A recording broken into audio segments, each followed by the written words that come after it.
তার সাথে দেখা করে কি করবে? সেখানে গিয়ে আমি কি করব? তাকে কল করে আমি কি করব? এই ধরনের সেন্টেন্সগুলো আমরা মূলত আমাদের ডে টু ডে লাইফে ব্যবহার করে থাকি। আজকের ভিডিওতে শিখে নেব এই ধরনের সেন্টেন্সগুলো আমরা ইংরেজিতে কিভাবে বলবো। এই টাইপের সেন্টেন্সগুলো বলতে হলে আমাদের ফার্স্ট স্ট্রাকচার দেখে নিতে হবে। স্ট্রাকচার হলো what will plus subject plus do plus after plus ভার্বের আইএনজি ফর্ম প্লাস আদার ওয়ার্ডস। এবার আপনারা যাতে ভালোভাবে বুঝতে পারেন তার জন্য আমি আপনাদের সাথে বেশ কিছু এক্সাম্পল শেয়ার করব।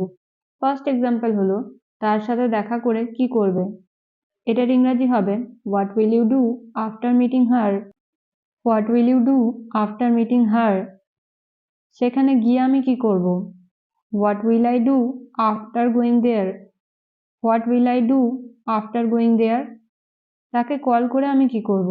এটার ইংরাজি হবে What will I do after calling her? What will I do after calling her? তুমি জেনে কি করবে? What will you do after knowing? What will you do after knowing? তাদের বলে তুমি কি করবে? What will you do after telling them? What will you do after telling them?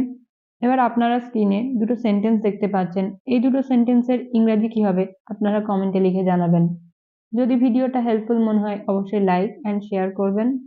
আবার একটা নতুন ভিডিওর সাথে দেখা হবে। Till then stay happy and keep learning.